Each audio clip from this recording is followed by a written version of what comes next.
Hello and welcome to the Cutie Art Crusaders, episode 96 for May 6th, 2014. Welcome back, guys, to our third of 6 in our main 6 countdown to episode 100. My name is Rainbow Plasma. I'm the organizer and this week's editor of the podcast, and today I'm joined by... Burndo1, the special guest coordinator of the podcast. I'm PhotoGuy317, and I'm the media manager of the podcast. I'm Atmospark. I'm finally back, and I do the questions and the DeviantArts. Yay, you're back. Yay. There's like a 5-second gap every single week, and that is not latency. Do you just, take a minute to process that it's your turn to talk or something? It's been 96 episodes. That's what happens. That's exactly what happens. Oh, for goodness sakes. It's got to be that jet lag or whatever. Yeah, really. Yeah. So you took a trip. Do you want to talk Jet about lag it? during rain. What? What? What? Somebody says a brain? Oh my god. You want to talk about your yes, trip? I was on a plane for a long time. And then again for another long time. Huh? There and back? Man, you really do have brain jet lag, right? Holy cow. Yeah, You were on more than one there plane. and back. I was on many planes. Okay. I went, as you heard in episode, what was it, 94? Doesn't matter. And 95, yeah. The first Main 6 episode. 94. I went to America. Uh-huh. And I did stuff. Okay. For those who don't know, Silver Rain Clouds is now here with me. She's over there. She's smiling at me and waving at me. Everyone wave back. Hi, Silver. Hi, Silver. We love you. She's probably in the chat right now, so just wave at her. Yay. Huh? Everyone say we love you, Silver. There. Okay. Okay. Thank you for that. And so, yeah, now it was 26 hours of flights each way. And yeah, so that was fun. Ugh. Yeah, I bet. Do you have, layovers in China Now and my stuff, house is or- full of ponies. It's true. Yay. So, yeah. He had a bunch of moving stuff to do. I had moving stuff. I'm now in my new house with all my roommates who are being quite nice and quiet. But actually, it's working out pretty good so far where I am. It's a nice place, and it's a pretty good room. I'm not going to take pictures of it because that's a bit weird. But yeah, it's a nice place. Quick, show everyone where you live. Nah, I'm good. We already saw it, so it's okay. Yeah, we did. Yeah. All right. So, Well, I guess that's really all the talking points this week. We're really Yeah. dull this week because we want to get right into it, huh? Right in there. Dull. What? What? Colors and Rainbow Dash. And... That was Rainbow Dash is that our was theme the, this That was week. the loosest connection. Holy cow! If that was a screw, that'd be falling out of the wall. Okay, that is awful. That is awful. So, as I mentioned in the intro, we are currently about halfway through our main 6 countdown to episode 100. So, this week is episode 96, which is part 3 out of 6, which is also our Rainbow Dash episode. And as usual, for all of these episodes, we're inviting some guests on to come and enjoy the festivities with us. And this week, we have none other than Mummified Mustangs. So everyone say hi to him.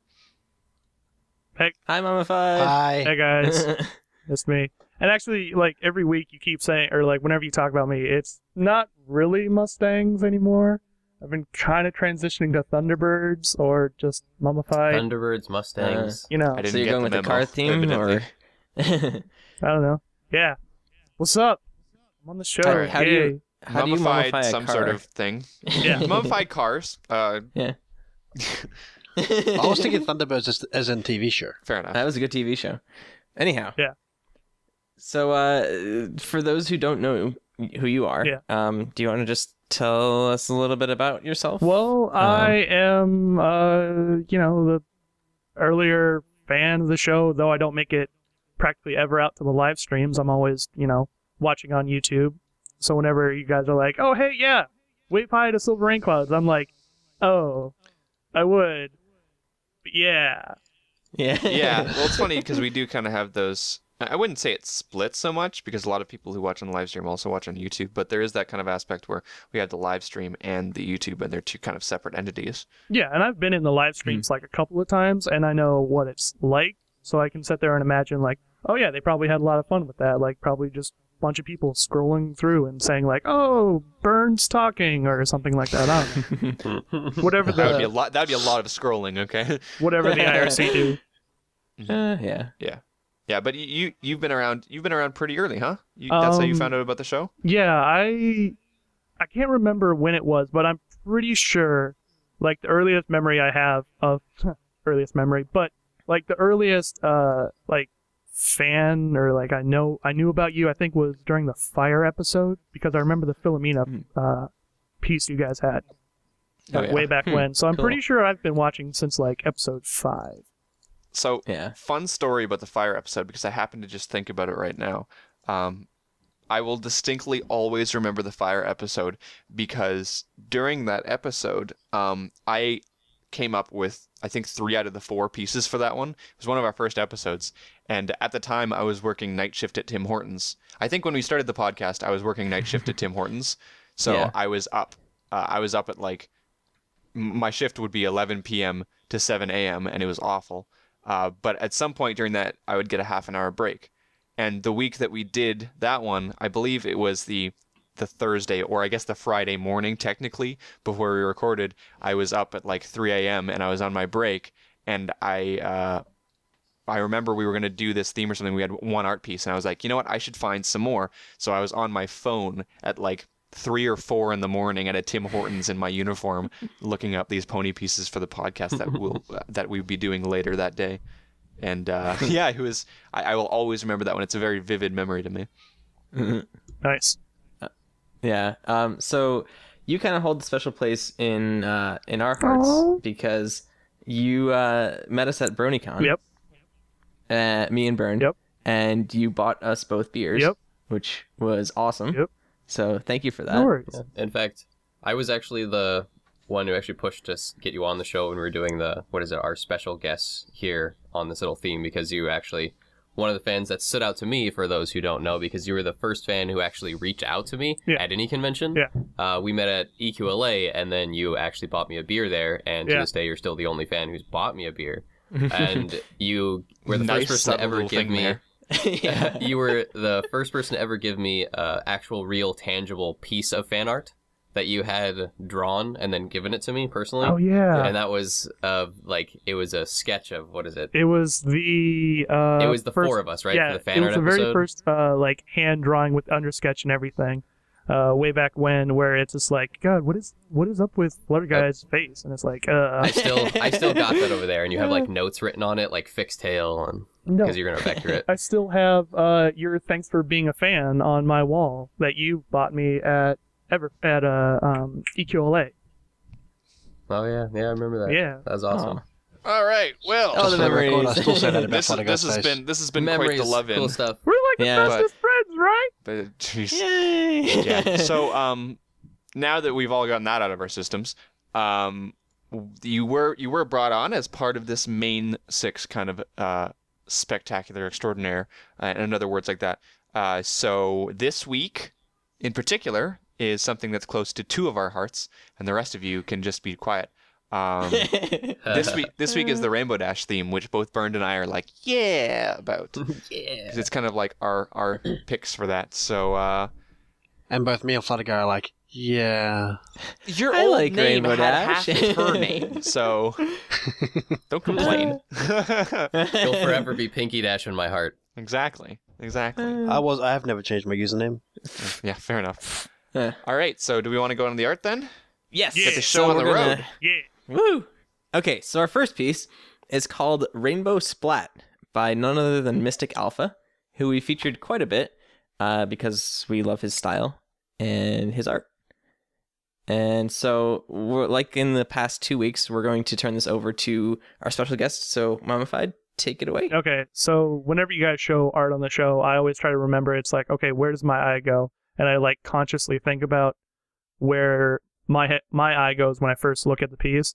So, like where I look first off is just right at Rainbow Dash's face and seeing the absolute absence of color, and then eventually it like moves into the piece, into the actual like paint on the wall. And I think it's a great concept because it's like what's one of the main things that Rainbow Dash is known for. Okay, flying really fast and being like the loudest color-wise of the main 6. So, you take those two aspects, color and speed, and then if she, hit the wall like one of those Halloween decorations, yeah, if all of her color just went like onto the wall. I really like it because it shows movement without, being an actual moving piece. Like you can tell that, like, yeah, she probably hit that wall like really hard, or I guess floor, since there's flowers and whatnot. Yeah.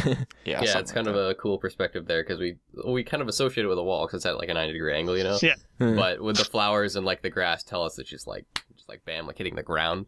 So it's an interesting kind of double perspective. Yeah. I totally didn't realize that until just now. I was like, oh, she's hitting a wall and there's flowers on the wall, but that's just like framing of the picture. Yeah. Yeah. I was And that's another one. I was thinking the exact same thing. Full perspective. Yeah. That's another one of those things where it's like Burn said it was grass, but it doesn't really look like grass. I mean, it's just circles, but you can infer about it being grass just because there's little flowers on it. It'd be like, okay, what are flowers next to that's green? Well, grass. Right. It's almost Looney Tunes-esque. The way that the background is. Yeah, that makes sense. The kind of like vague circles.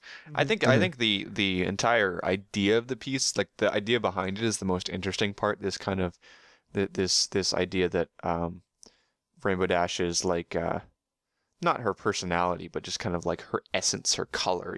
Something that is a very big part of who she is can kind of just come out, and it's not just it's very evident that it's coming right off of her.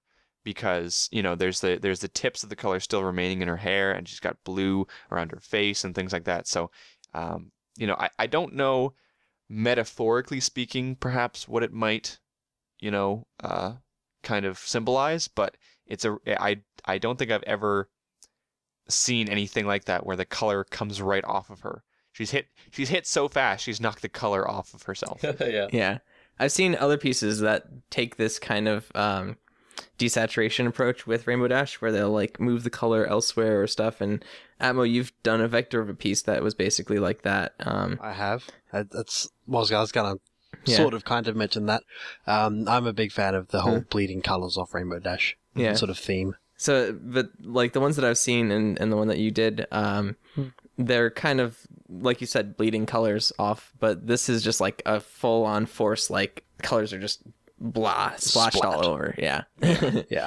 And it's interesting that you brought up motion mummified because there's right now she's kind of stopped at a standstill because she's hit this wall. But I like the fact that the tail is kind of at a diagonal, so you can kind of tell that the tail was in motion and then it flipped over and stuff, and there's a lot of like different key things, and also the splatter pattern is very key on the whole motion thing. Yeah. What's also interesting is like if she was in motion, hit a wall, it would force her tail forwards, right?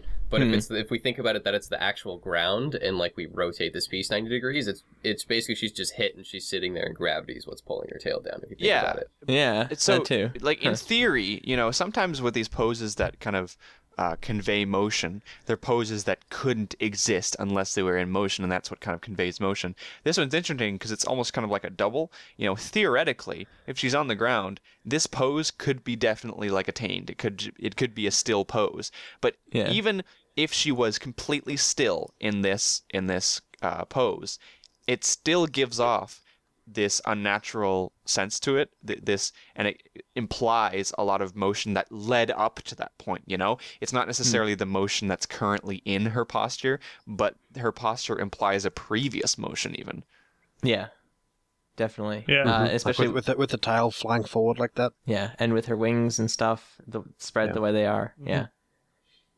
I love Mystic Alpha's style just because there's a lot of like geometric aspects to it. Like if you look at Rainbow Dash's hooves, there's a lot of like these sharp corners and not really much rounding in them. And I don't know, I like that kind of style because it gives it a unique approach, and it's kind of clean. But I don't know. He also does a good job with the hashing and shading and stuff like that. Well, even the stuff that he dirties up, like the paint or the shading that kind of mars, quote unquote, the perfect tones, they're all done very cleanly. Even the stuff that dirties it up is done very cleanly. So yeah. Well, it's interesting because there's a kind of a different style that was used with the paint.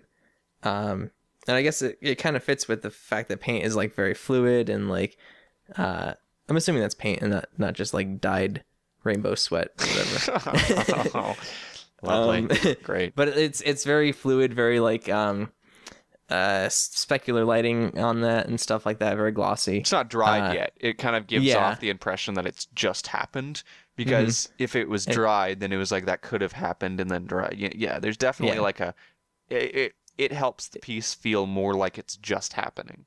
Yeah. Well, and it's very toony too, like cartoony. Just because like if you look at any cartoon that represents paint or any fluid substance or whatever like that, they have these like very large specular things to make it like really more 3D or just seem like it's very glossy or something like that. So yeah. So yeah, fantastic piece. All right, this was actually an interesting thing for us to feature on the show, because this was one of the first times that we've ever had someone else recommend an art piece to us, and it actually made it. As I'm sure many people have figured out by now, our standards have gotten quite high.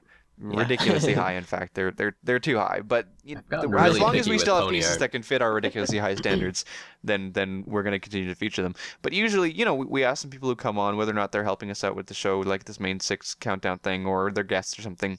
We always talk to them about like certain pieces that they might want to feature. And a lot of times they bring up ones and we go, okay, well, we've already got these 4 and we think they'd be a really good idea and blah, blah, blah, blah. It's really good, but... And this piece was one of the first ones, definitely, where we were looking through the art pieces, and then I think, Bernd, you said, hey, Mummified wants to feature this one, and we all looked at it and went, yeah, okay.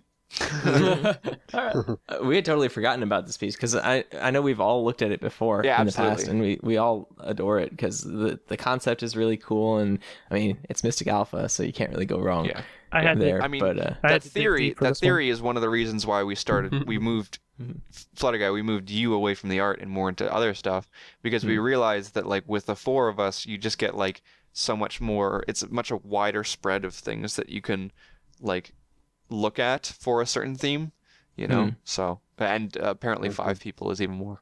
So the funny thing is like Rainbow Dash is my favorite pony, but I didn't have any art off the top of my head where it's like, man, like that is like my favorite piece that I really need to feature Rainbow Dash. I've probably already like worked it in. I think we're pretty when it comes to art that we feature on the show. I think it's not that we're unbiased about it. It's just that a lot of the times we just naturally are unbiased. It isn't like a choice to be unbiased about it.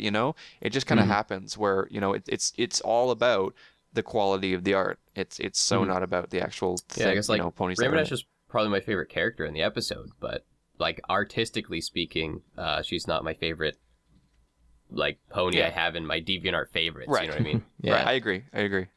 I would definitely agree with you. Luna. Well, that's not fair though. That's just the choice of everyone else to keep making awesome whatever. Yeah. But going back to this piece, just talking some more about Mystic Alpha's style. Because we've already talked a ton about his style, but he does use this hatch shading, which is really cool, and he also does kind of this very hard shading, especially if you look in like Rainbow Dash's wings on the edge closest to us, and also like in her hooves a little bit.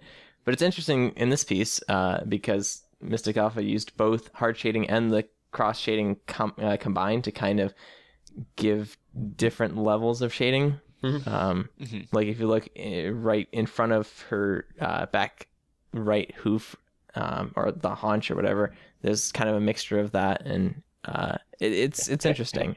I like the style. Yeah. Quick recap. Yeah. Yeah. So yeah, Mystic. A lot of times when we feature, we featured Mystic Alpha here and there over the last little bit, and a lot of the times when we start getting artists that are repeating, we kind of up our standards more and more and more for them because we want to feature as many different artists as possible. But this is a really good example of something where, if we are going to feature an artist again, then it's because it's something that stands out in their gallery. It doesn't just stand out to us, but it also stands out among their other work. And I think this is a piece that definitely stands out for Mystic Alpha among a lot of his other work as being done really well and having a great concept behind it too. A lot of the times Mystic Alpha has really good art, but sometimes it's not the best concepts. And I think this is a really awesome idea and a really good concept that was brought to life by his great art. Yeah, definitely. So speaking of artists that we featured a lot of, our next artist we have never featured before. So this next piece is called Breaking Apart by Syntactics.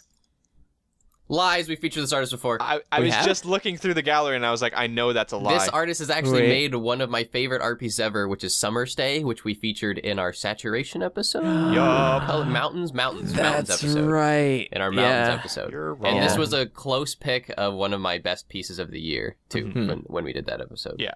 Anyway, not the piece we're featuring. Going back. Yes. Breaking Apart by Syntactics.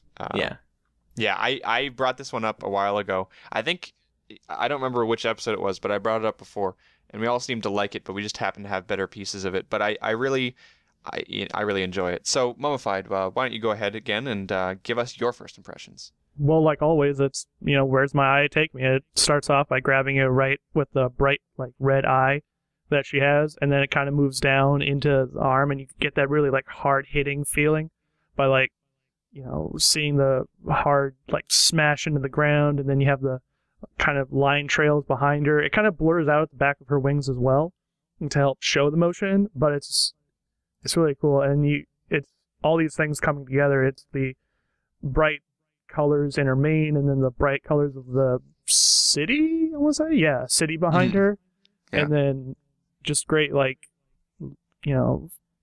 coloring options, I guess. I don't know, you guys can probably explain it better, but it's the fact that it's okay, the ground is one color, she is obviously standing out on its own, and then you have the city that has the white at the bottom. It's the different layers, the front, the back, and then the sky or something like that. Yeah. What do you got? Yeah. Yeah, I could kind of agree with you. I don't think it's quite as obvious as some of the other pieces that we featured that have kind of very obvious layers, but I can definitely see where you're coming from, where there's the ground is separated from her, which is separated from the background very, very cleanly. And I think a lot of that comes with the outlines that Syntactics put. What do you think, Bern? Because I know it's kind of similar a little bit to what Blitzpony does. In what way? In the way that the outlines are not black and they're not the outlines colored. On the character, right. How there's colors there. Yeah. It's because the Rainbow Dash herself and the colors in the background are kind of similar in color. There's some blues and violets there and darker blues. They're similar. So she's it looks like she's highlighting the outside of Rainbow Dash with her complement, which is kind of a light orange, being the complement of blue. And the wings and in her hair and tail and just in certain highlight areas. And Blitzpony does that to a certain extent, sometimes to the extreme, where she just adds colorful highlights because she really enjoys them, because she thinks they're pretty. Yeah. Where in this case, the artist is probably doing it for also that reason, and also to make her stand out a bit, pop out from the background a bit. Yeah. And actually, what's interesting on the concept of, with the term you were kind of getting at there when you're talking about the front of the picture and the middle and the background is foreground, midground, and background. That's the one. Yeah, it's interesting in this piece because it's not as explicitly laid out and said okay, this is foreground and this is background. Obviously, we have the stuff behind the character being a city and the stuff she's stamping on being the foreground, and we can think that. But visually, it's not being spelled out for us, being because they're not a different value and they're not an extremely different color between the midground and the background. Yeah. What's interesting about it though is it's the background of the piece and then the foreground is broke by this really bright white highlight thing right behind Rainbow Dash and right behind her hoof. Yeah. It looks like a mist to me, or something like a mist, but it's almost like a really bright light. And it's interesting for that, and I really like that about this piece because you won't see that, I don't know, almost ever. But it's an interesting touch. But why I was saying that it's like specifically laid out is because the color and value of the foreground in the bottom left corner of the piece is the exact same kind of color and quality as parts of the city in the background. So they tend to kind of blend together, if that makes sense. Mm-hmm. And they almost seem like they're on the same plane. So they're not, completely juxtaposed and creating some kind of visual effect there, if that makes sense. Yeah, I guess it's kind of like it's a mental disconnection between the foreground and the background based on context as opposed to a visual one. Or like a visual trick using value or using explicit foreground, midground, background. It's more of we see the context of the piece and we understand one of them's ground and one of them's city. Therefore, we kind of subconsciously push one to the back and pull one forward. Like a good example is if you kind of step back from the piece and zoom out, you kind of see the piece in the background for what it is in color, and you have a dark area in the bottom left, and then it transitions to a lighter violet, and then you have yellow on the left, and obviously that whole thing is broken up by this bright white line right down the middle, but the background itself looks like it's just one kind of solid gradient of color being broken up by that bright highlight of mist or whatever behind the character. Mm-hmm. So it is definitely an interesting concept to use that kind of very bright white, and it's interesting too because it's a lot harder of a transition on the bottom edge of that than it is on the top edge, when it goes towards the city. So if you do zoom out, it does kind of feel like there's separate planes there because you get this hard cut off edge. But then again, it isn't a different value and the colors are very similar. So it's not like Brony was saying, it's not very explicitly defined, but it's an interesting concept to use that kind of dividing barrier to give you that kind of feel and effect. Something else about this piece again is motion, because there's a lot of it. The whole piece is tilted at a diagonal, and Rainbow Dash is also tilted with the piece a little bit, so you can kind of see some motion there. And like you were mentioning, Mummified, there's motion lines and the tips of her wings are blurred out slightly and stuff like that. And where she's hitting this ground or water or whatever, there's a bunch of sparks flying and might be water. I don't know. Yeah, okay. So now that you've said all that, I'm going to go ahead and say, yeah, that's water because you can see the reflection. And then my thought on this one was sort of a lake or a pond or something in front of a city. You've got, I would say early morning, you've got the sun rising there on the left. And it's creating this fog come off the lake there, which is why there's that hard, sharp edge down the bottom, because it's coming up off the water and she's flying down, hitting the water, and the reflection there in the water. You can see the artist who has syntactics has done really, really well, because the way that her colors and her hair and her tail are reflected in the water there match up exactly to the character instead of just random splotches of color. Mm-hmm. I think you're wrong. You can have a look. The yellow matches exactly the yellow in the hair. The red matches the red in the hair. Same with the eye and the tail. I think you're onto something, but I would argue that it's ice, not water.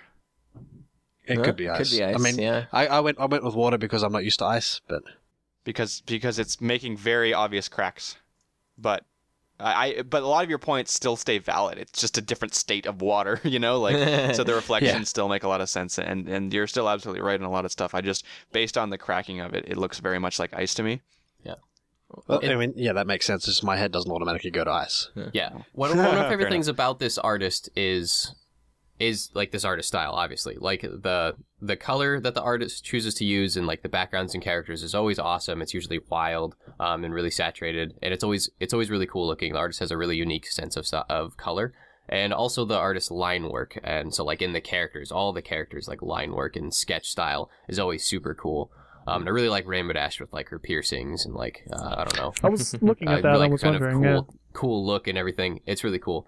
But point being that how the style in which the artist has created this is kind of a little bit subjective, a little looser, in how Rainbow Dash is hitting this, hitting the bottom of the piece. I kind of associate with something solid. My first thought when I saw this, because of the cityscape, was concrete or something solid, and then she's hitting this, and there's just bright lights and stuff going on, and I attribute it to the style. But now that you do mention water, I can see like those bright white things in the kind of the bottom that look like splashing reflective water or something.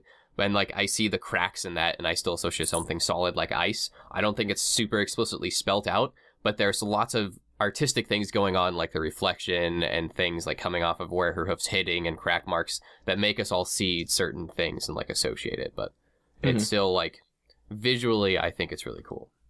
Yeah, definitely. It does really well. One final thing about this piece, just to kind of wrap up the whole water ice thing. The reflections, the way that they're done, almost do kind of seem like it's ice, because with water, with it being this still, like the reflection would be a bit clearer normally. But with ice, you kind of get some refracting going on, especially if there's kind of some air frozen in the water, and you get like these bubbles, and it's not as clear a reflection. So I think all that kind of combined does kind of lead towards ice, but it's really interesting, really well done. All right, so we're gonna move on to our next piece, which is called "Free Expression with What I Love" by My Magic Dream. This is not ice. No, I love the title. It's a fantastic title. And we've featured My Magic Dream before, and her art is fantastic. So, Momify, do you want to kind of take it away? Yeah, what do you sure. kind of see in this piece?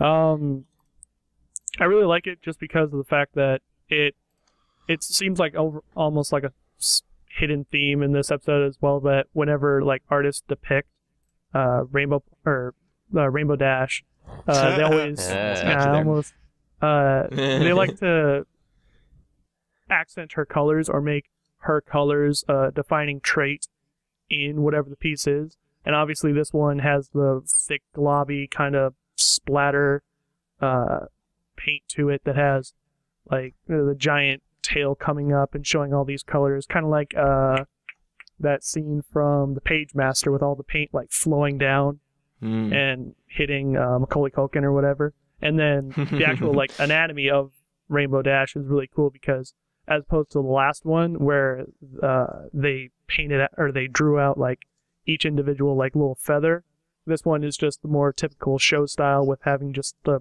large feathers that just kind of suffice as a wing. And then the overall thinner, I guess you would call it like anatomy, kind of helps give it a little bit more of a lighter look to it. That's just my thoughts. Yeah, well, you brought up a great point, which is that artists oftentimes use Rainbow Dash's hair to kind of mess with it and kind of bring out a lot of her personality, because it is kind of tied with it. I think a lot of people would agree when they say that kind of like vibrant, standout, bold hair colors kind of match a lot of her personality within the show and how she kind of comes across, and it plays more. It plays more to her personality than you would ever initially think. And so a lot of artists like to kind of play with that because it represents her so well. You know, I think if there's any one character that kind of stands out for the show in terms of, at the very least, merchandising and things like that, it's probably her. She's probably the most recognizable one, that's for sure. And a lot of it comes straight from that unique choice of hair color. And I really enjoy the fact that people have kind of taken that concept and worked with it, because when working with rainbow colors, when you're working with so many different, these 6 colors and all of the stuff in between, you can do some really interesting concepts. And this is one of them, the kind of aspect of paint. And Mystic Alpha did that as well. That kind of the color is paint, and My Magic Dream has kind of extended that, I guess, to now where the hair itself is paint. Mm-hmm. Yeah, I love... It's the same concept when people do, like, Pegasus ponies or unicorns. They do the same thing. They accentuate what makes them them. And I love it when that happens. People do that. Yeah, it's fantastic. And I do love how artists kind of have this freedom to do what they want with Rainbow Dash's hair, especially because there's all these like different colors and stuff like that. And in the show, it's fairly rigid, what color goes where, and they're all very striped and stuff like that. But I love seeing stuff like this piece where it's just like splotches of color and there's a little bit of organization, but besides that, it's just like, running, and I don't know, it's fantastic. And My Magic Dream does a lot of like really cool things with different colors. like I always bring up the Twilight piece that I think it's a she did with like these very bright kind of accented colors and stuff like that. But in this piece, you know, My Magic Dream took Rainbow Dash's hair and tail and mane and stuff like that and just kind of went with it. Really cool. I like how there's the obvious like liquid estate of her actual tail and hair and whatnot, but her body herself in the actual piece looks almost chalky, so to speak. It kind of looks dry and powdery, almost. That's just, you know, something I've noticed. Yeah, it's kind of like an opposite to especially in the cutie mark, yeah. Yeah. Yeah, I guess it kind of makes the rest of the piece stand out, which is kind of good. Like the focus wants to be on this big flowing mane and stuff like that, and on the, you know, their My Magic Dream's interpretation of Rainbow Dash's hair and flowing and stuff like that. So it's also a very painterly done style. So you get like these, you can kind of see the brush strokes in Rainbow Dash, and you know, it is a very different style from the actual hair. It's interesting too because there's this kind of like liquid at the bottom of the piece that Rainbow Dash's hair seems to be flowing into, or maybe she was like in the water and like pulled out of it, and that's how she yeah, something like that. There's something so there must be something just ingrained in how humans view the world, but we love to see fluids, just kind of like any kind of liquids, just in weird but realistic scenarios. You know, seeing stuff in like slow motion, you know, whenever you see like people who do slow motion, a lot of the times they're doing like liquid slow motion. Let's throw liquids at things or put liquids together or think of any commercial ever that has something to do with fruit. Yeah, exactly. You know, like it's fruit all about flowing through water. it's all about kind of like that slow motion. Like I don't know why we just find it so fascinating. I guess because we always see fluids in motion, but it's always too fast to appreciate. And so this is almost like taking a snapshot of that slow motion and just seeing how unrealistic it is, because we would never see this current state except for just a half a second or a fraction of a second, and then it would be gone and we'd never fully appreciate it. But when we see it here, it's like, whoa. And we know that water can do this, but we would just never be able to like properly see it without it being freeze frame for us here. Yeah.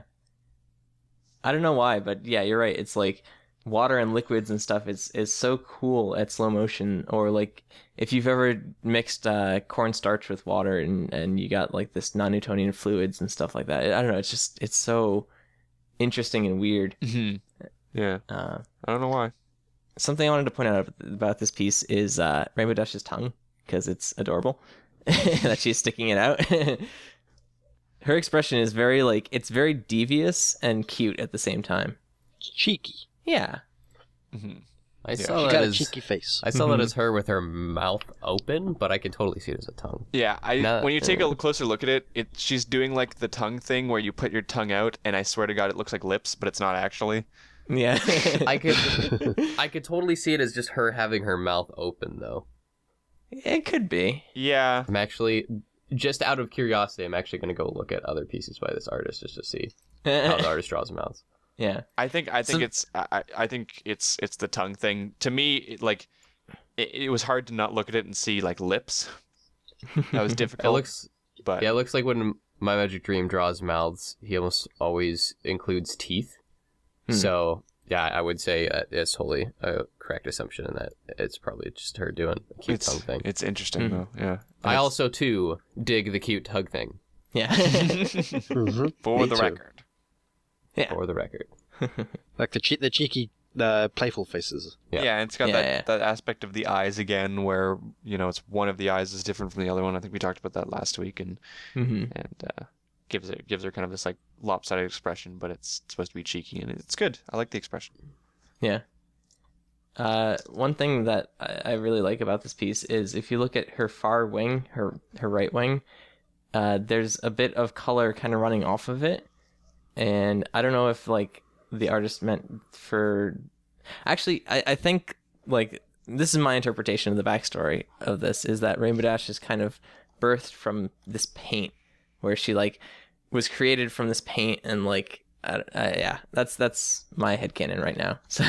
So in her right wing, she's got a little bit left of this paint, and it's interesting to see how my Magic Dream interpreted these kind of drips of the paint coming off of her wingtip, where you've got like this swirling blue and orange and stuff like that.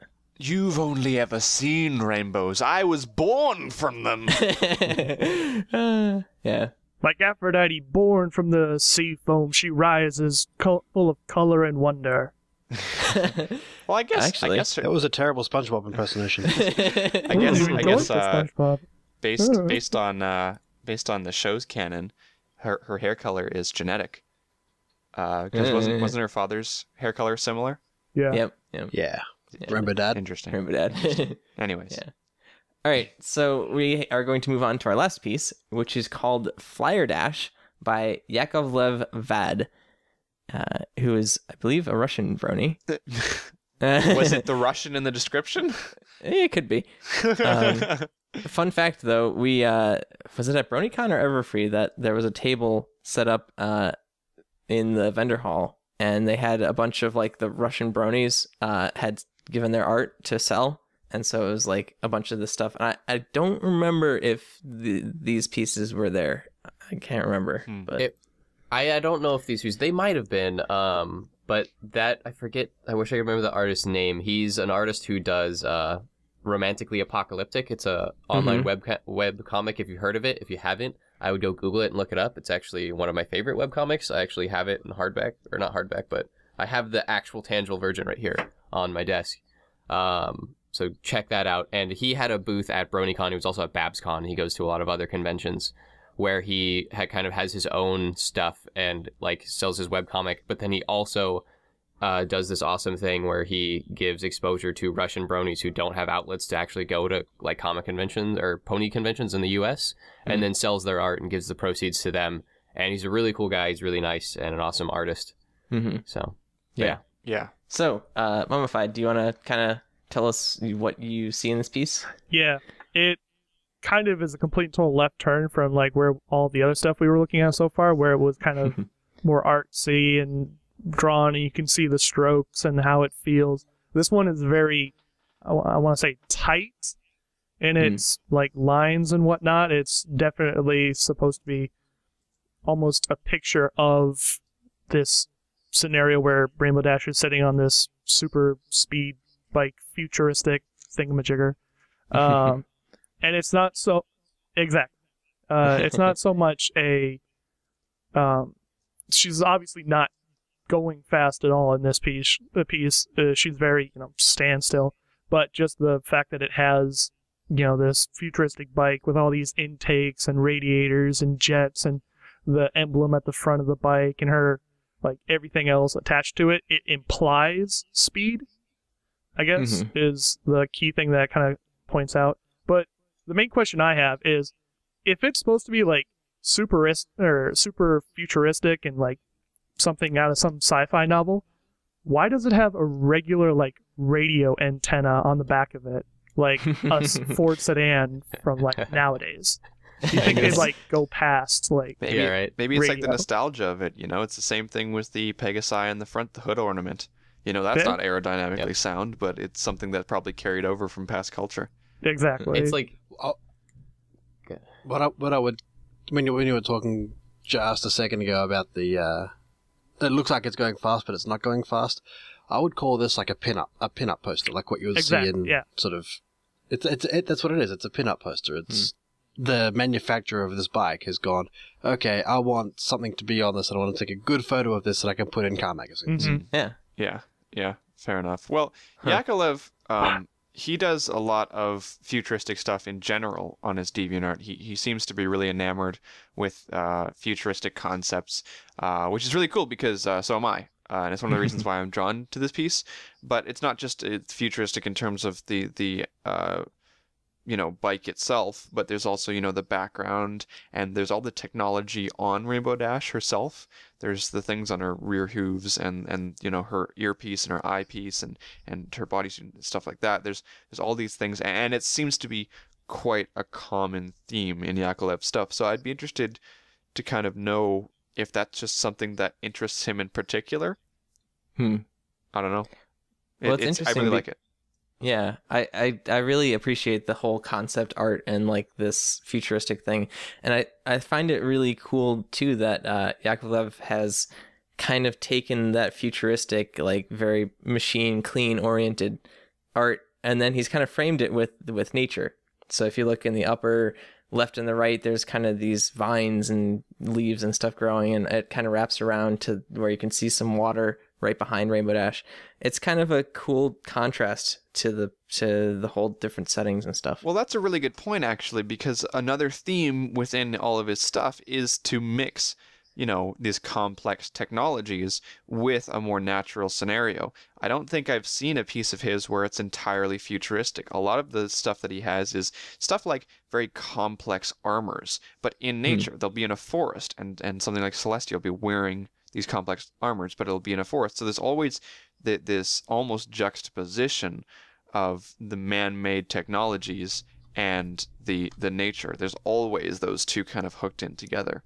See, I think you really nailed it with that point, because with this whole concept of it's like a future kind of punk, right? It's this kind of futuristic punk thing that is a style and a concept, and that's the whole concept of this kind of style of everything, is this juxtaposition of like future and past, or high tech and organic, or metal and foliage and like things around it.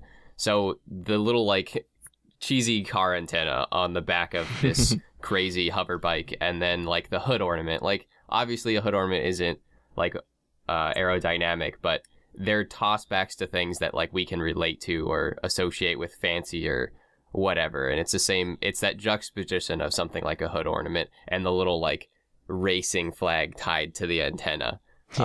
Also with like whatever, it's like that's the style and that's the theme of it, and it's cool and it's done really well. So. I think Yakovlev has probably my favorite 3D style to ponies, because it's very, very clean. It's very well shaded. The shading is very smooth and stuff like that. And like it's very like I don't want to say realistic, but it's the shading's believable. Everything is like fits perfectly, and Rainbow Dash looks like not out of place at all 3D. in these pieces. Yeah, that's for sure. Yeah. You could say that it's realistic, or, it's tangible, it's believable. Those are all really good terms, where it's like, it's a shading method that we can really associate with something that is, we actually can see in real life. Yeah. And I mean, I'm always impressed whenever artists can mix in something like the bike or the background with, a fictional character like that, and still make it feel like it's completely in there. A lot of the times you'll get these two things placed together and they'll look out of place and not at all in any of Yakovlev's pieces. Yeah, Yakovlev and then another artist, Pony Killer X, have a very similar use of light and shadow. That is really, really well done. Very vivid colors too, not afraid to go to the ends of the color spectrum. Yeah, I just noticed now that you mention it, the background with the clouds and the whole shift from the warm reds and oranges and yellows on the right to the cooler blues and stuff on the left. It's a really nice juxtaposition. It's a really nice orange sky. Yeah, there you go. Say it's more peach violet. Violet. Well, there's also the purple and the green there, so there's plenty of plain. Oh God, so. how do we match those words together? The entirety of this piece. Yeah. I really like it. I do dig the clean style too. Like if you look at the bike, anything that's futuristic really has that kind of clean style, or has to have that kind of clean style to make it look believable. Nothing is dirty in the future. Yeah. You mentioned it a little when you started out, Mummified. Yeah. But this artist has a really like what do you want to say? A really clean sense of line art. Yeah. Really clean line work and everything. And that's kind of his style, is this, I don't know, anime, almost illustrated, clean line work on everything that he does. And sometimes you don't see that. You really don't see line work this, clean and precise, where things like do have outlines and blah, blah, blah. Yeah, you can't really get the feeling of that from sort of watching this on the YouTube or on the live stream, so go and have a look at this one in person and blow it up. Mm-hmm. Like, look at it in full screen. Blow it up. Yeah. Take a look at a lot of his art too, because it's fantastic. And we may be featuring more of it in the future. I'm glad we finally got Spoilers. to feature him because we haven't had a big chance to. So Yeah. All right. So one last thing about this piece, I kind of mentioned it briefly. I really, really, really like the framing in this piece because Rainbow Dash is the focus and the bike is the focus, and you get this kind of dome kind of surrounding her. And so it's both a combination of the organic leaves and the metallic kind of ring and stuff like that. You get this very ovular, circular kind of frame to the piece, and it really just kind of throws your focus right into the center. Cool. So, yep. All right. So that is all of the art. Yay! Yay. Questions. Cuteness. We have our question questions master now? back. Yay. Yeah. Questions, yeah, okay. Question. you excited to be doing First him question again? I've got here is marked. What? You excited to be doing him again?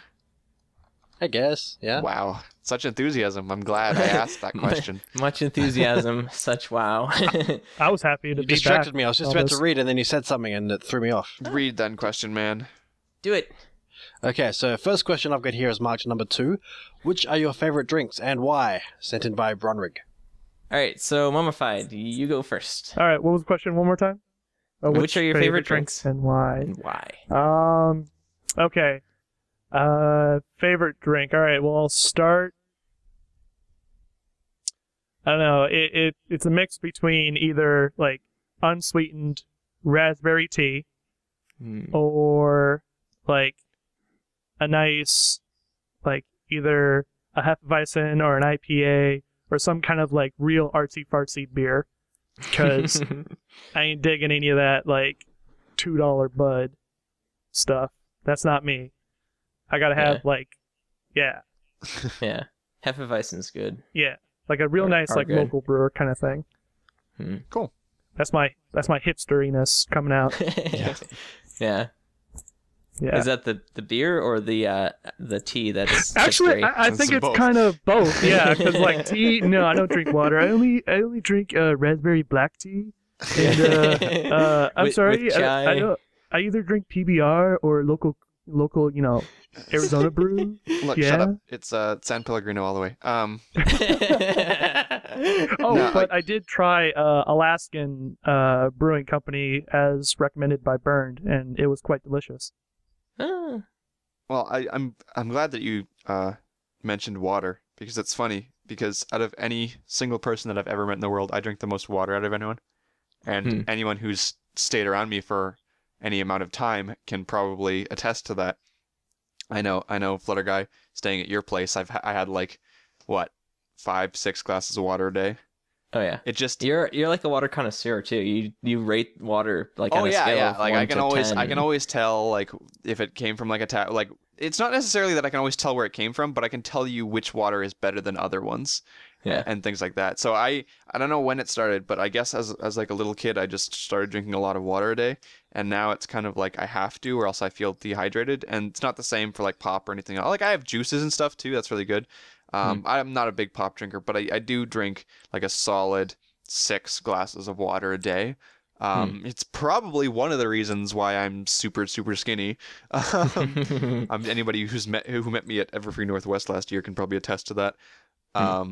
But yeah, I don't know. That's like I guess that's my go-to drink because it's always the thing that I talk about with people when it comes to drinking stuff because like I like my own beers and stuff like that. But for the most part, I'm always drinking.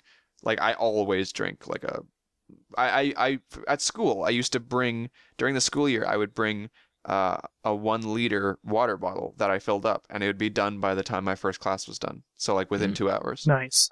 And then I'd refill it. So Yeah. it's kind of crazy, but hey, it's my thing. Yeah. Cool. Well, I prefer when I'm having soda, I prefer to drink Moxie, which is a Gross. Oh, sorry, you were going. Yeah, it's an old-timey soft drink that like used to be marketed as like a pick me up kind of, maybe even a medicine, I can't remember. It's the official soft drink of Maine.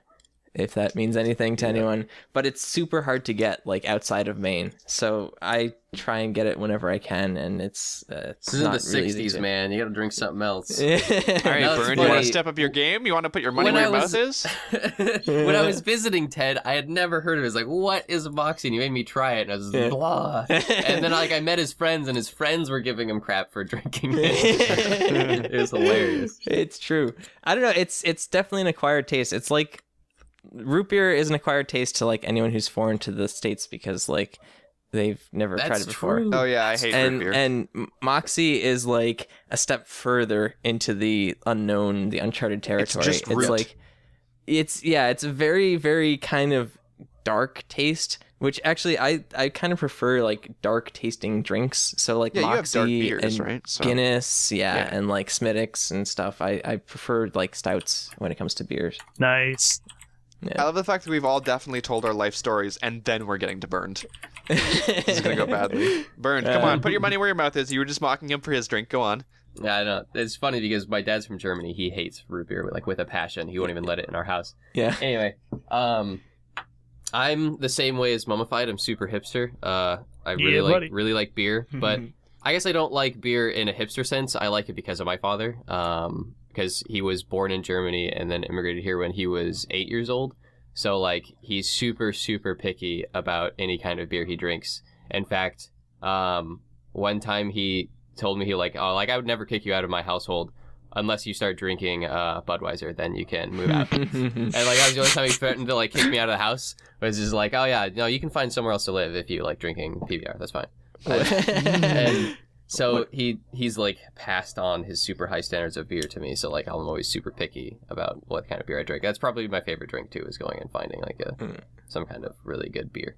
What about Local like Budvar, like the original Budweiser? Would he kick you out then, or? brew. I had no clue what that even is. It's Czech Republic. Czech Republic beer. Yeah, I wouldn't know because I don't know if either of us have had it. Huh. Yeah. What is it?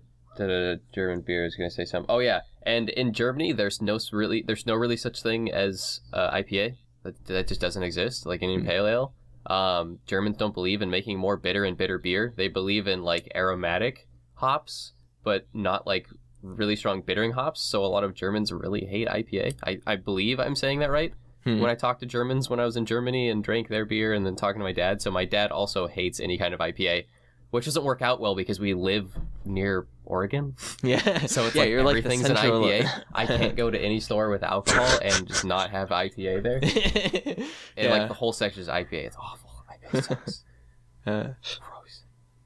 I don't know what these things are. That's okay. That's okay. So, Anyway, Joel? Mine? Okay. Yeah. So, first, pitted branded cherries dusted with sugar and sprayed with a mixture of Angostura bitters and Lemon Heart 151 rum. Then you set that on fire and the rum will ignite, caramelizing the sugar. Huh. Then you put the fire out with gin, rosewater, and lime. And then you drink that. Why That do I sounds do a delicious. podcast with you guys? Is that like a flaming mo? It's a rosewater Ricky. Nice. It's a cocktail. So was that legitimate, or did you just Google the most complicated drink ever? I'm not going to dignify that with an answer. I mean, Smart it sounds so yes, delicious. he definitely did just Google that. But, yeah. I did. I can't choose between. The one I drink most is Sprite. Okay. But what's your favorite? Is that But your I also favorite? drink a lot of ginger beer. Ginger beer. Ginger beer's good. You don't have to pick an alcoholic apparently side tastes like, like soap, everyone according else to my has, American but you don't friend. have to pick an alcoholic side. I'm a trendsetter. What can I say? Well, I didn't spend 20 minutes talking about water, so Wow. Nice. ooh, burn. Ouch. Wow. Aim below like, the I could belt. put that out with water.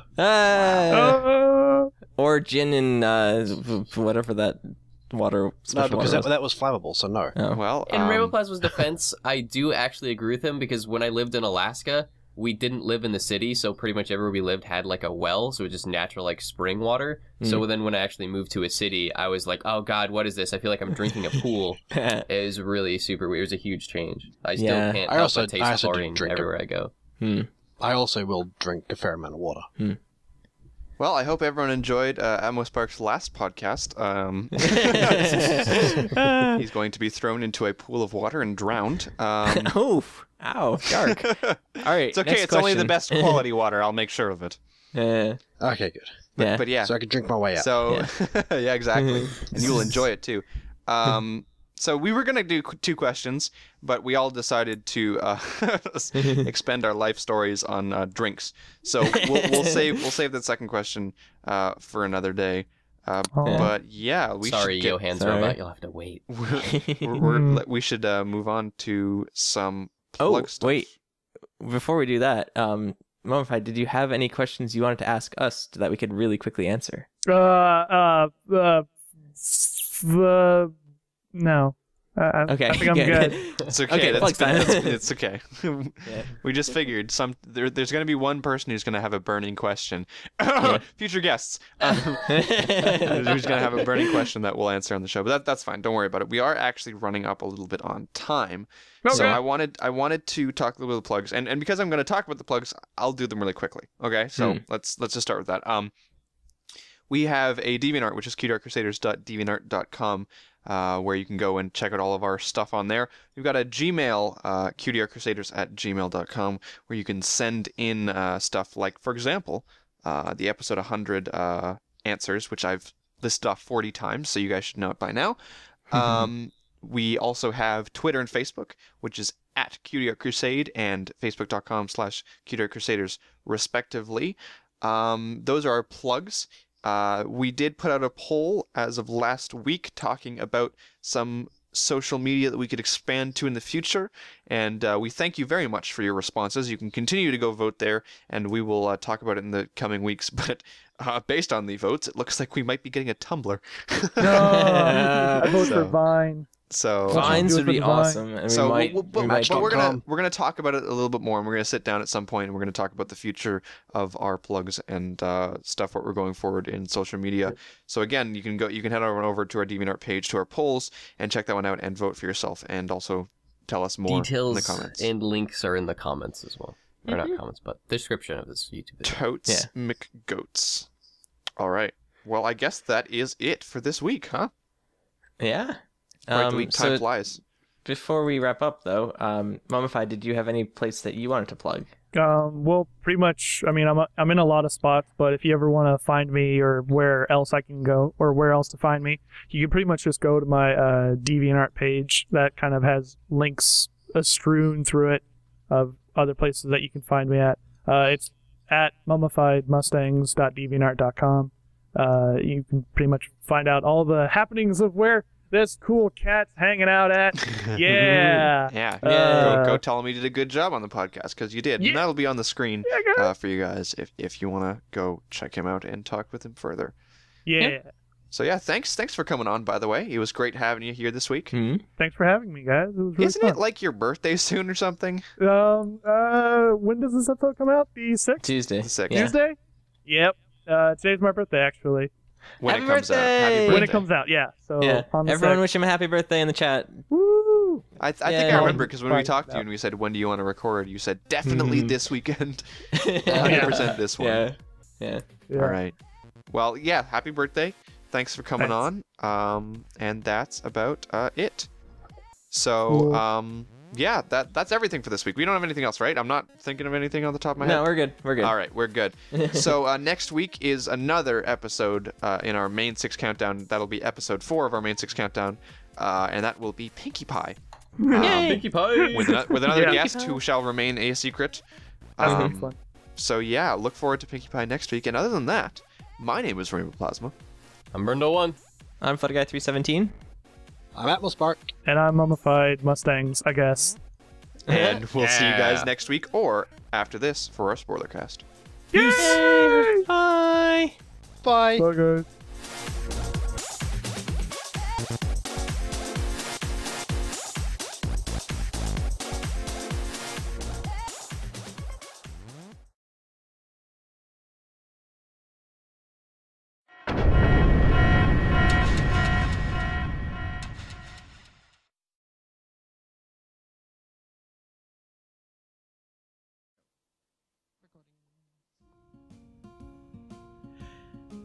Hello and welcome to the 23rd spoilercast done by the Cutie Art Crusaders. My name is FlutterGuy317, and today I am joined by Rainbow Plasma, Hello. Burndo1, Heyo. and Atmospark. What's up? And today we're going to be spoiler casting MLP Season 4, Episode 24, Equestria Games. Which, I don't know about you guys, but I thought that the Equestria Games would be at the finale. Was that? Wait, sorry. Was the actual title Equestria Games? Yes. Yeah, I'm pretty sure it was just a question game. Yes.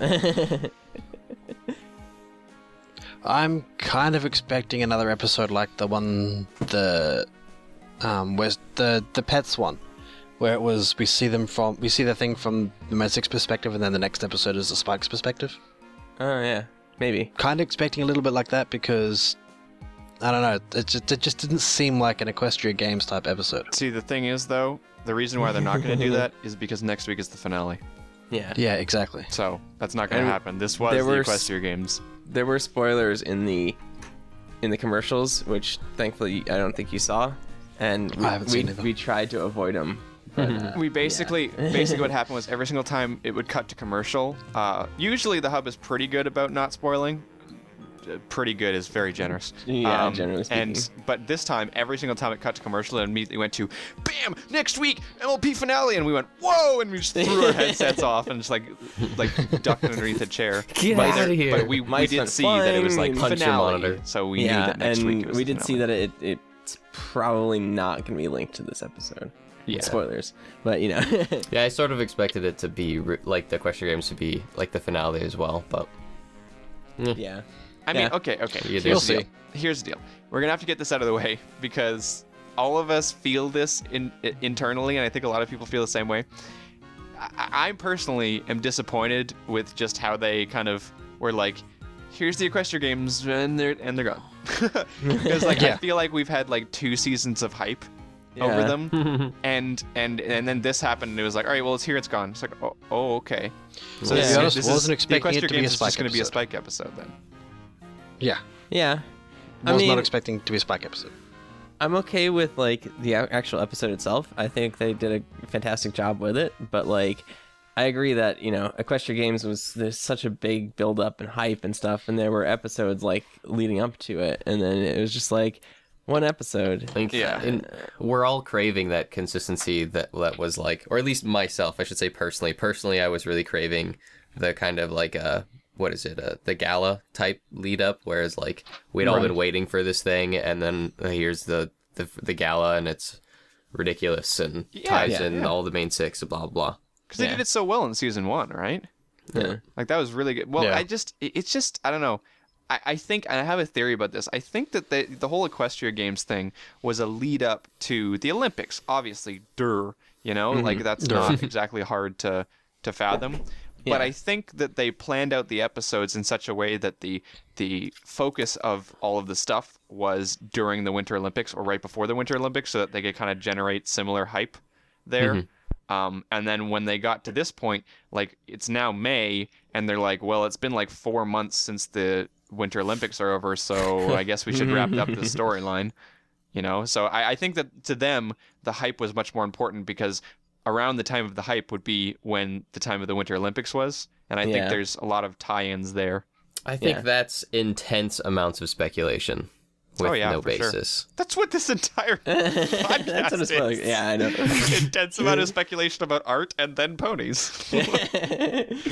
Yeah, I mean, like, when they were actually working on these episodes was quite a while ago. So, like, the whole tie-in to the Olympics was done way before the Olympics, because, I mean, they already started working on the next season by this point. But I mean, we all knew when the Olympics was happening. Like that's planned. Like it's not like they sprung it on us. Not like we got to February and they're like, by the way, Olympics is now, and we're all like, whoa, what a surprise, you know. So, but overall, I just felt like it was like, again, I agree with you when you said the episode overall was like interesting, and it's not. I didn't dislike the episode, but when you look at it as bigger than just the episode, there is a little bit of this like, well, darn, I was kind of looking forward to a little bit more. But there was some stuff in there about the Equestria Games, so I mean, it's not all lost. Like we saw a couple of events, which was kind of cool. We saw the relay that Rainbow Dash and Fluttershy and Bulk Biceps was in. Still can't get over that name. Yeah, and they came second, and that was cool. And Yeah. I thought that the ice archery was really cool. Like just like the concept of it, it was like a completely different game, but it still totally made sense, and I could see why it would be an Olympic sport. So that was cool. Yeah. Which was really cool. And then like there's the whole like overarching Spike storyline, because this was a Spike episode. And I really enjoyed it as a Spike episode. Like Spike isn't really often portrayed as one of the nicest people when he's the focus of the episode, but this kind of showed a different side of him, like a more nervous side. Like he had his moments where he's like, I can set fire to things with my mind, but like overall it was kind of, I don't know, I related a lot to what Spike was kind of going through. Yeah. With the whole like dwelling on things in the past and like not being able to get over it and kind of just being nervous about that whole thing. I don't know. It was interesting. Yeah. Well, I mean, I think not to skip ahead to the end, but I think the lesson overall in the entire episode was actually really mature. Like surprisingly, I believe it was KP Shadow Squirrel who had a journal about it, and it was brought up that it seemed like the lesson was a really mature lesson, not something that was quite as simple as what we might have seen before. And I would agree with that. That seems to make sense. Yeah. Because like a lot of times, like if you do something wrong in the past or something embarrassing or something like that, you kind of always think back to that when you do other things like similar to that. Like for instance, in this episode, Spike couldn't light the torch, and then he also sang a national anthem that he had no clue what the words were. Oh my God. In front of like 20,000, 30,000 people. Oh my God. Yeah. So and then at the end he was like, I can't do anything because I'm Because really of my nervous past failures. Yeah, and so I think the lesson was definitely very like you said, mature. It was one of the best lessons I've seen so far from the show, and that's saying a lot because they don't have bad. Some of them are a bit like, well, yeah, duh. But this one was really mature, and it was a good one. Yeah. So yeah, that scene where Spike is singing the national anthem for Cloudsdale. So cringy. Cringe. I mean, like that right there is like the proper use of the word cringe. Mm-hmm. Like that is just I was watching the episode with you, Flutter Guy, and I literally have not seen that scene because I couldn't look at it. Yeah. I can't handle that kind of stuff. Some people, there's that aspect of like so uncomfortable it's funny. It just doesn't. It just piles on top of me, and I can't handle it. So oh my God, and it went on for like 2 minutes. I know. It was so painful. Oh my God. I'm the same way. I can't watch that stuff. I was like turning away from my monitor, just like, this scene won't end. I was like petting my dog, and I was like, it's okay. He'll be okay. Yeah, I mean, you had to listen to it. I wasn't going to take off my headphones, but at the same time, like, I couldn't, I literally don't know what that scene looks like because I didn't see it. Yeah. Couldn't handle Kathy it. Westluck did a really awesome job on that whole scene. I mean, Yeah. she had to sing that for like 2 minutes. I know. hope they got that out of her in one take just to make it even more awkward. Yeah, I mean, I ended up sitting through the whole thing. I kind of looked away a little bit because it is like very cringeworthy, but like I feel like they definitely got their point across. Like they did a fantastic job of portraying that because like it got those kind of reactions out of you guys and me, and it definitely was like a cringeworthy moment. It was really funny because all the like the faces and the people in the crowd like doing stuff. Like at one point, like a mother covered up her child's ears, like, shh, it's okay, like don't listen. Yeah.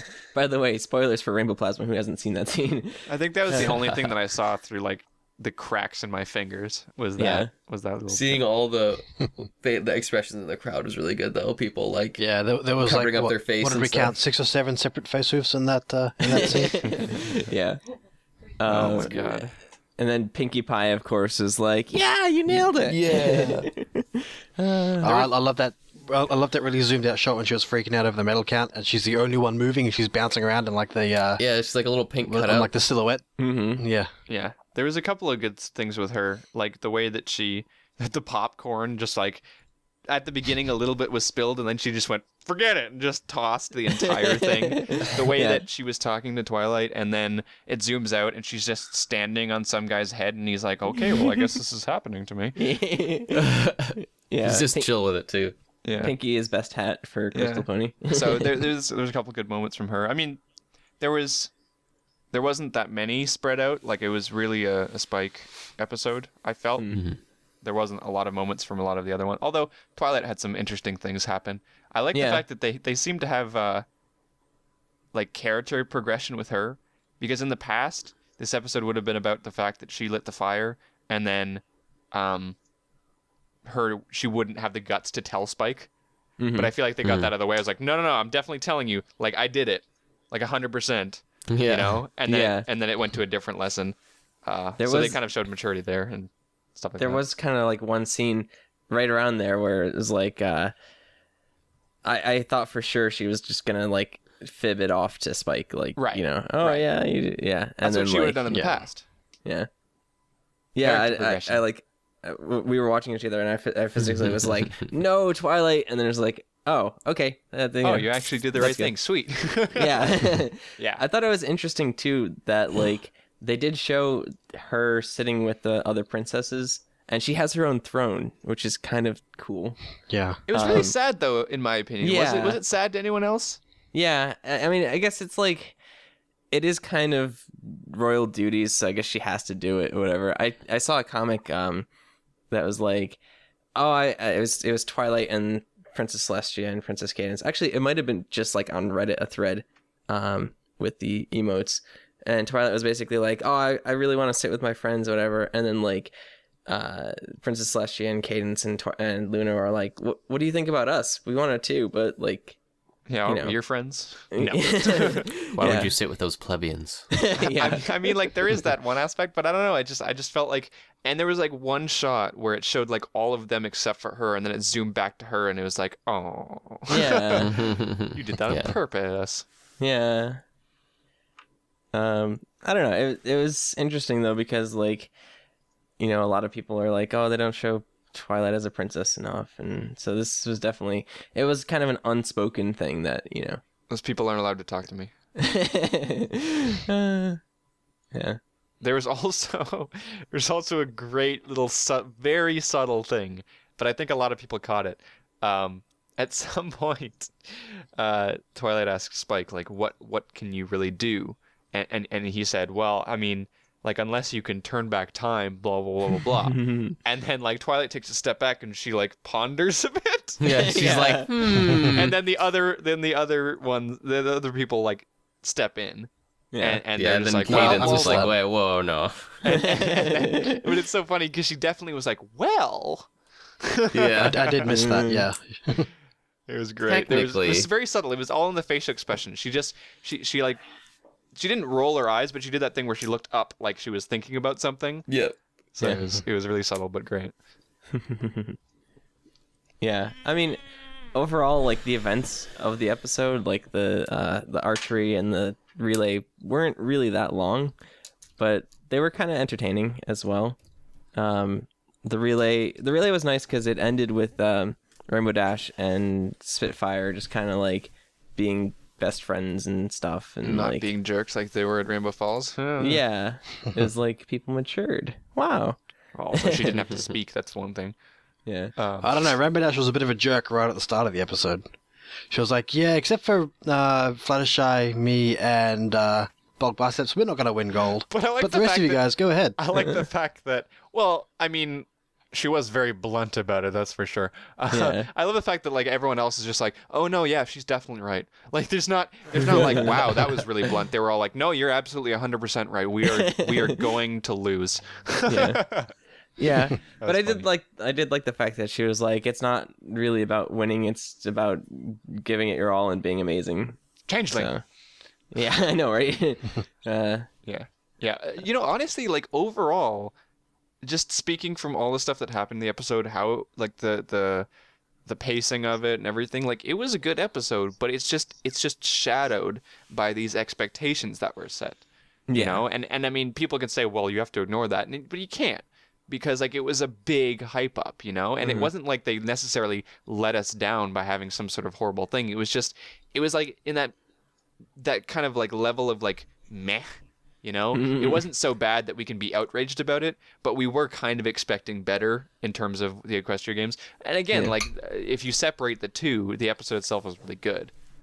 Well, that's why I think like the pacing for the episode itself was good, but I feel like if it had been a two-parter or something like that with the season finale, like we would have gotten to see more of the actual events and stuff, which I think we were kind of expecting. Yeah, exactly.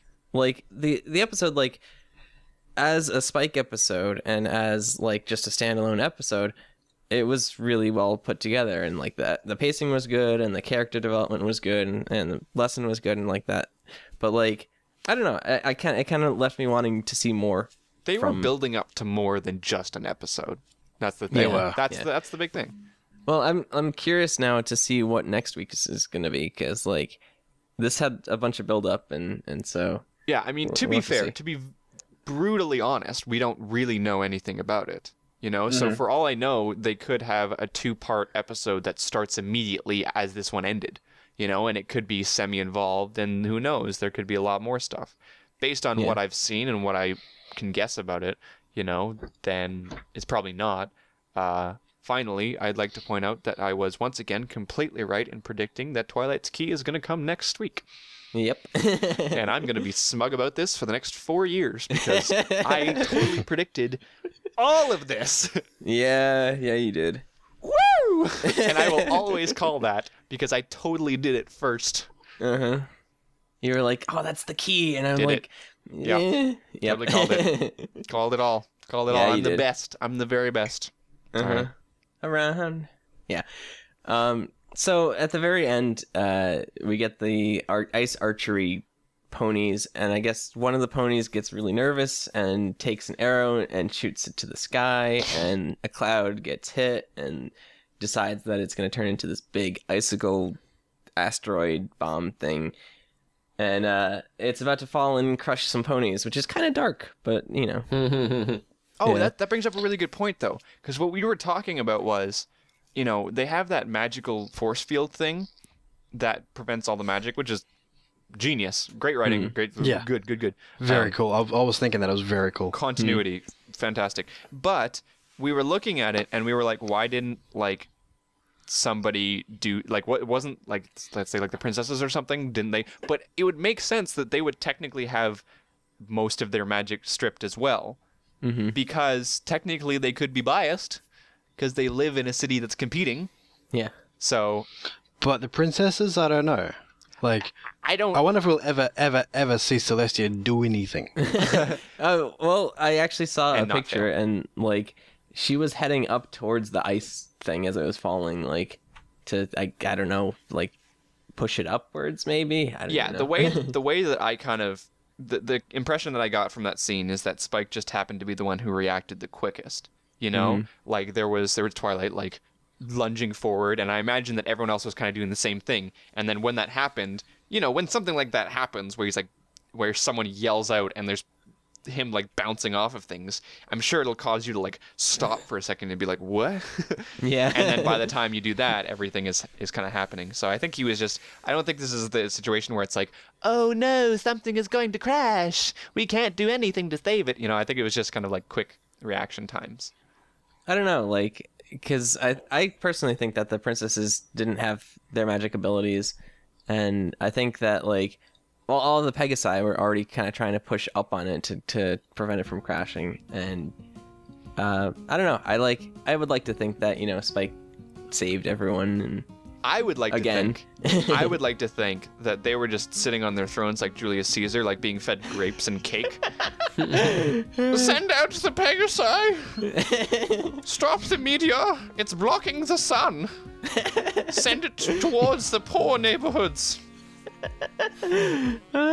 Yeah, I can totally see that. A funny point that I was gonna make was, like, when I was watching this episode, I wasn't expecting something like epic to happen. All of a sudden, Spike saved the day. I was expecting the moral to be something different, or I don't know what I was expecting, but I felt like I was watching an Adventure Time episode where the episode just ended in some ridiculous random way that I didn't expect at all. Yeah. where all of a sudden everyone's gonna die and get crushed, and then Spike somehow miraculously saves the day again. It was interesting, but Yeah, I can kind of see where you're coming from with that Adventure Time feel, because it was kind of a little bit random and like a little bit out there. and all of a Very sudden slice-of-lifey. something extremely epic happens, and like the day is saved. Yeah. Meh. Yeah. I don't know. Like That's we the said, only 2 cents I had in this whole episode. It's just funny. It's just funny to me because you're like, it does this and that, and it's really interesting. Meh. I'm getting mixed messages here. Did you like it or did you not like it? On the episode was enjoyable. I don't know, it was a good episode. But no, I mean Yeah. the ending. The ending? Was it just weird? I liked the moral. Yeah. Okay. I Well, don't know. this is like pulling teeth, so let's Yeah, move I on. Yeah. I have no opinion, man. Yeah. I mean, it was a very enjoyable episode, like we said. It's just that, like, I don't know, we were kind of expecting something different for the Equestria Games, but Can't overall, hype people up unless you're gonna give the payoff. You can't do yeah. that. Overall, though, I enjoyed it. So, Fair enough. so we do have to wrap up because we are short on time. But thank you guys for watching, and join us next week when we spoilercast the season finale of season 4, and hopefully we'll be back again for season 5 next year. Who knows? But thank you guys for watching again. My name is FlutterGuy317. Rainbow plasma. Burned 01. Admiral Spark. And we'll see you guys next week. Bye. Bye.